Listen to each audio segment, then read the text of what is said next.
Welcome to the world of Marissa Marchan channel, where there is always a story behind everything. We'll begin with a personal story. Remember that awkward moment when the people you didn't want to humiliate yourself in front of were always there?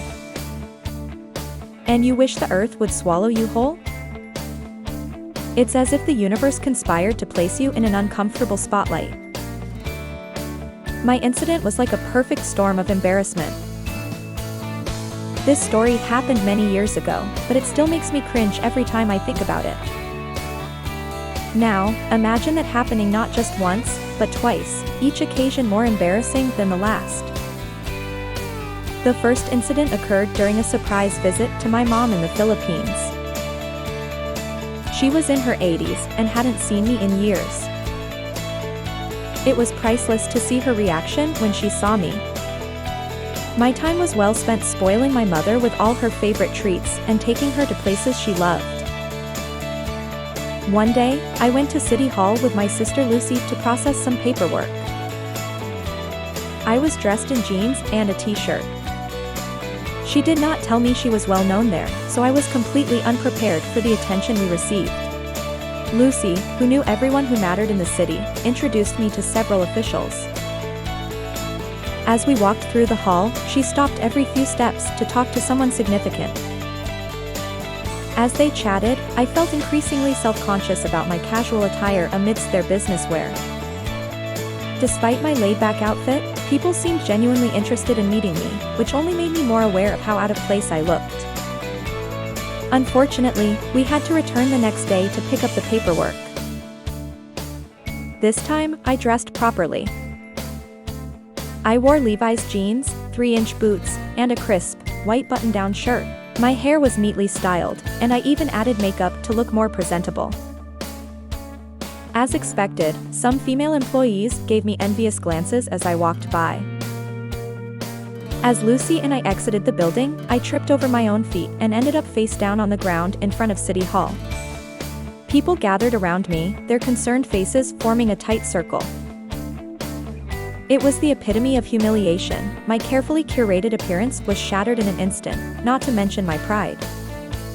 In a desperate attempt to salvage my dignity, I closed my eyes and pretended to be unconscious. Lucy saw it and played along, calling for help dramatically. My cousin Fernando came to the rescue. He worked at City Hall and had just returned from errands when he saw the commotion. Once he realized it was me, he stifled his laughter and took us home. Never again did I show my face there. My vacation came to an end and I returned to the US. And left that horrible incident behind. Fate, however, had other plans. I woke up one morning with a strange sense of dread, like something was off. It was that feeling that kept gnawing at me as I packed our luggage. We were heading to LA to celebrate a family reunion. My in-laws and I have not seen each other in a long time. We left the house early and enjoyed the drive, which was smooth and enjoyable, with pleasant weather along the way. After navigating the busy freeway and bustling streets, we arrived at our destination. All the in-laws were present, waiting eagerly for our arrival. As we pulled into the driveway, they greeted us with warm hugs and smiles, making me forget about the stressful journey. Little did I know, my embarrassing streak was not over, as something even more unexpected awaited me. We all stayed at Nilva and Leopold's place. Their home was large enough to accommodate everyone. There was sure to be laughter, stories, and delicious home cooking over the weekend. The kids were especially excited to spend time with their cousins. They played and slept late into the night, making the most of their rare time together. When morning came, we all helped make breakfast. The kitchen buzzed with activity as everyone pitched in, chopping vegetables, cracking eggs, and brewing coffee. The aroma of pancakes and sizzling bacon filled the air, setting the tone for a delightful day ahead. Some of us went to the mall after breakfast. while others stayed home and enjoyed the peaceful start to the day, catching up and sharing stories. As we prepared for our dinner celebration, the day continued with more cooking. Food was served, and we laughed and talked while eating. After dinner, everyone sat down in the living room and continued their conversation. We laughed at old family stories and shared amusing memories from our own lives. The room was full of joy and camaraderie as we remembered our past adventures. However, an unexpected twist came when we moved to the patio. While my husband and his friends were drinking in the backyard, he called me. I walked over, curious about what he needed. He whispered and asked me the name of a friend sitting next to him because he couldn't remember it. I looked at the guy, but my mind went blank. Despite meeting this person several times before, I couldn't recall his name at that moment. I shook my head and told my husband I don't remember. I turned around and headed back to the house. Sadly, I did not realize the patio door was closed. With a loud thud, I walked straight into the glass, startling everyone. The impact was so sudden that I saw stars for a moment.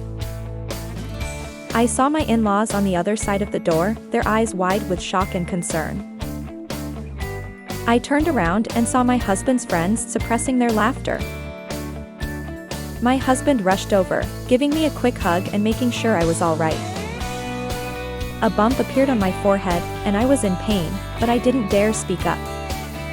Red-faced, I awkwardly waved at everyone that I was okay, and tried to laugh it off, but the embarrassment lingered. It didn't take long for the mood to lighten again, and everyone was soon back to their conversation. My mother-in-law saw right through me and asked, "Are you sure you're okay? That looks like it hurt." I nodded, trying to smile, but she insisted on getting some ice for the bump on my forehead. As she handed me the ice pack, she gave me a reassuring pat on the shoulder. She said, "Don't worry, these things happen to the best of us."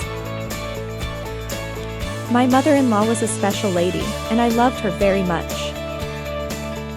Her kindness and understanding always made me feel better, even in awkward situations. Despite the mishap, the evening continued with laughter as everyone shared their clumsy moments. And even a few playful jokes at my expense. Towards the end of the night, we gathered in the kitchen for a late-night snack. We spread out the dinner leftovers and enjoyed cheese, fruit, and cold cuts while sharing the highlight of the day, me. Early in the morning, everyone said goodbye as we headed home. Nilva and Leopold's house, once filled with laughter and chatter, gradually fell silent. Ultimately, it was one of the most memorable and awkward moments of my life. But it was a story worth remembering.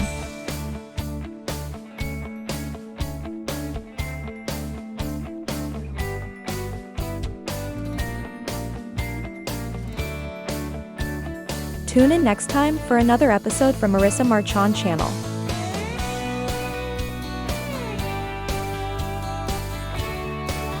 Please check out my channel trailer video to learn more about the exciting content you can expect from my channel.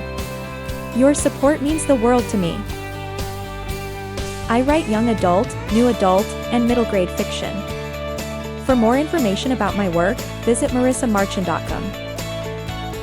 Don't forget to watch my other videos. Thank you.